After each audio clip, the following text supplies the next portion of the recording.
Stocks our strategists feel are poised to deliver positive returns are featured now in their top stock picks of the week. Welcome to this week's Top Stock Picks. I'm Tracey Ryniec, and I'm joined at the chairs this week by Kevin Cook. And we have a couple of interesting companies. We have a small cap, let's call them medical devices and procedure company, but I'll get more into that later. And then we have a data analytics mid cap. And I'm doubtful you've heard of either one of these, but they have high Zacks ranks, so that's why we brought them to you, because there's an interesting story going on. Okay, Kevin, we're going to start with you with the data analytics. Yes, Alteryx. This is in my top 2 companies for 2019, this is probably number 1. Okay. Okay. And you know they've had a crazy year, too. Yeah. I looked at the stock Well, chart. I mean, software we were in a bubble. Yes. Clearly, when a lot of these stocks were trading 20 times sales, 25 times sales, Yeah. and then Slack debuts trading at 40 times sales. It was crazy, right? So the bubble needed a pop. Okay. And I think there's buying opportunities in lots of stocks, and this is one of my favorites. Okay. Alteryx, you can think of it as, you mentioned data analytics. Yeah. It is also data mining and modeling. So where they can take a company's unstructured data, like just log files, bits and bytes and all this data that, because companies are collecting all this, right? From sensors and from the web. They have all this data either about customers or about their business, even manufacturing companies. What are the machines doing on the floor? So they need to know how to go find the data, model it, prep it, and then turn it into something useful, maybe predictive analytics. So let's learn a little bit more about Alteryx. This is from a company presentation. So they use words like prep and blend data. That's kind of an important concept for them. And I call it an engine. They call it a platform, but I would call it an engine because it's doing the heavy lifting. What's cool about this platform, though, is that you can have a data scientist, somebody who's a computer scientist, statistician, create the model, and then the non-statistician, a data person like you or I at a company who's not trained, in computer sciences, can then use it in collaboration. So you can have the data pros and the people who just need to make decisions and analysis. They can use it together. So they can use the platform together. And they talk about citizen data scientists. So that would be like you or I using data, even though we're not computer scientists or statisticians. So they can, the people who know how to code can use it to build a model, and the people who don't know how to code can still use it, code-free. They call it explainable AI. I want to just share a couple things from Dean Stoker, is the CEO. He's been in the business for over 20 years. On the last conference call, and you and I listen to a lot of conference calls. Yeah. If you miss a conference call, either go find the recording or find the transcript. Because if you want to learn more about a company, this is one of the best ways. Because not only are you going to get to hear them brag about themselves for the first 5 minutes or 10 minutes, but then you're going to get the questions from the analysts. Because the analysts are going to zero in on, when you said this, what did you mean there, and what should we think about? Because they need to go back to their spreadsheets and model what the company's saying. So let me just give you a few highlights from, they reported on Halloween, I believe. Dean Stoker said, he wanted to talk about 3 major trends: automation, convergence, and community. 103 million in revenues, 65% growth for that quarter, year over year. They added 335 new customers, including 27 of what they call the Global 2000. Now, the Global 2000 is like the new way of corporations looking at, we're selling to the world, right? It's a global economy. We're not worried about the S&P 500 or the Fortune 1000. We're looking at the Global 2000 corporations that matter. And if you're selling software, you want to be into those. So now they have 5,600 active customers. Over 1/3 are in the Global 2000. Is this a subscription-based model then? It's not traditional SaaS where everything is in the cloud. Okay. But it is a subscription model where you buy a seat. You buy a seat license, which costs over $5,000. Okay. Now the big thing here with software is, how many customers are they keeping, and are those customers adding usage? Are they buying more seats or whatever? And so in software, they talk about the net retention or dollar net expansion rate. if a software company has a net expansion rate of like 135%, that's good. That means you're keeping most of your customers and they're spending more. And for Alteryx, Dean Stoker said 92% growth in the number of companies expanding greater than $250,000 a year. That's how much they're spending. Okay. So, all right, back to my last slide here. What's great, you would think anybody could do this. Microsoft could build a data engine for people to mine and model, right? Right. These are comments from customers who love Alteryx. They had over the summer, they had their big user conference, and once companies and citizen data scientists are using it, they love it. I mean, I can't picture them going anywhere else. It's almost like, people, the way people love Apple or Nike, or any product that really fits them. And you could imagine with data science, if this thing can do everything for you, are you gonna switch and go somewhere else once you're already comfortable with it?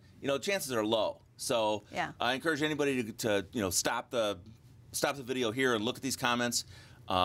But definitely go to the website and look at the presentation. Okay. Let me just see if I had a few more notes here. So, is it expensive after the software bubble? Yeah. Yes, it is. Okay.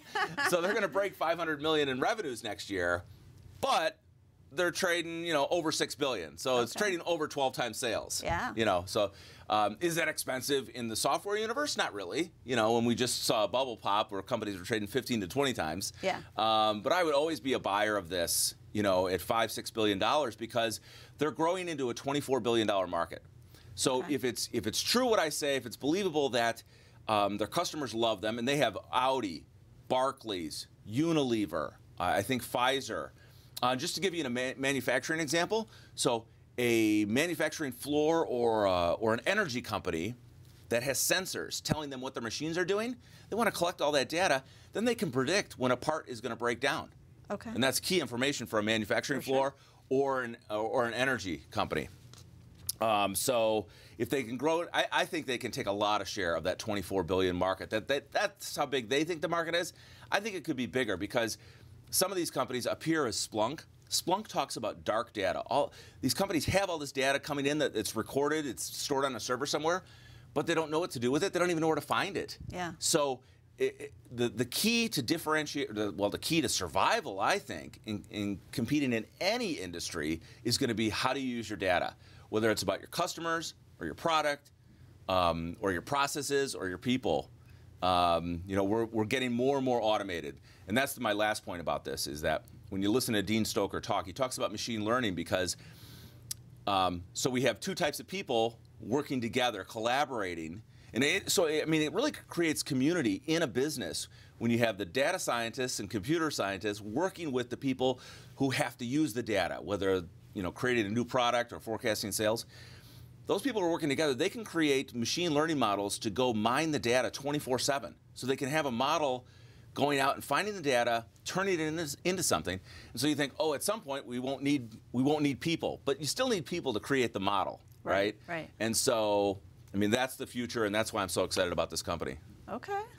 I'm going to be checking it out. Now, it's come down off the highs, right? Oh, yeah, so is that why you think it's a buying opportunity here now? Yeah, I do, because So let's say it went, trading 16 times sales. That was pricey.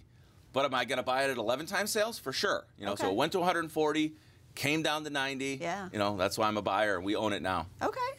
My stock is also one of these big growth names, but it is in the medical, I guess you could call it medical devices kind of area, but it's called InMode, and its ticker is INMD. And it's a new IPO, which I don't think I've ever done for the top stock picks, because I think most of them are probably, a little bit pricey, especially we've had a hot... Do you know when it IPO'd? August of 2019. Okay. So if there is a 6-month lockup for insiders, we're not there yet. No, we're not there yet. And they've got to be looking at this chart going, yeah. But it's already got a Zacks rank of 1, which does. is great. And that's what's great about the Zacks rank is, we don't ignore IPOs for a year. We bring them in as soon as they have, numbers that we can validate. Right. There are very few analysts on it, though, because Yeah, of course, it is yeah. a small, almost mid-cap now, I guess, 1.6 billion market cap. Wow, But as you can see, look at that IPO. yeah, it's really taken off. And even on the day we're recording this, it's up another like double digits and is very volatile here. Because I do have to say, all the traders, day traders, are in this stock right now. But I did want to talk about it because the numbers are actually real. First of all, what do they do? What do they do? They do, I guess you could call it non-invasive, like plastic surgery, Okay. like facelifts and contouring, body contouring, things that make you look better on Instagram is how I would I think describe there's a pretty it. big market for that. Yes, yeah, because everybody wants to look good right now, and because we are kind of a social media culture, and if you can do something where you spend a little bit of money, but you look better in your pictures and all of that, then you are willing to do it. Without going under the scalpel. Right, exactly. And so this company is, in a very good niche area, and they are really growing the revenue. I mean, they, beat analyst estimates on this. It was their second quarter reporting, but only the first one with the actual analysts. They beat on the earnings, and revenue is expected to be up double digits, over 50% this year, and then maybe another 20 next year. We'll see. But this is also another one that's, again, trading at pretty high valuations. Yeah. It's 31 times earnings, double digits on the sales. Well, at least it does have profits. Yes, and that's why I also bring it up, because a lot of the more recent IPOs don't have any kind of profits. And you can see now we're getting some of the analysts coming in. They are raising this year because of the nice beat in this last quarter. And then you're getting, a nice earnings growth again in 2020. So the only caution I do have to say on this one is that the chart is kind of crazy right now. So personally, I would be waiting for some kind of pullback. Now, how did you discover this company? One of the listeners to my podcast wrote me about it and wanted to know about recent IPOs, and this one was on the list. So I took a look, and I was like, oh, they're actually making money. And then I've been following it ever since. Now, is this something like, if it became popular, we'd probably see somebody talk about it in one of the fashion magazines or something too, right? For sure. Well, they are already kind of out there because they do big events with physicians, and they have a brand ambassador now in Paula Abdul. So she's, I know. So she's doing video interviews with them. They have some on their website if you want to go look at those. And obviously their Instagram feed is very popular as well, because they're actually showing the device in use. Isn't that the way you do sell health and beauty these days? Yeah. Before and after pictures and the face brightening and all of that. People want these things. And the economy is good right now. So if I have a little bit of extra spending money, I am willing to spend it on what I look like and wellness items. And this is one of them. Now, my only caution... Especially improve your face without the plastic knife surgery, right? Yeah. Right. That's a huge lure. And even the downtime isn't even as bad as what it might be for any other kind of non-invasive. Yeah. So, yeah, I feel like this is an interesting story, and if you're interested in the wellness and beauty area, you should be keeping an eye on this one. Like I said, I am. If we have an economic downturn, this could be a company that could get hit kind of hard in some kind of downturn, because, you may not want to be spending on face brightening or things like that if, you're out of work, obviously, or something like that. So that's something to keep in mind, that these types of companies will do well when the economy is doing well. Well, it was encouraging to see. I mean, the stock is a rocket, but the profits are there, according to the data that the analysts are giving us. Right now, So a couple interesting companies. I like bringing in some new names onto this segment. So for sure. Yeah. So if you want to get more of our stocks, we do this segment every week, Top Stock Picks. So be sure to check out our website, Zacks.com, and get all of our latest videos there. And we'll be back again next week with some more top stocks.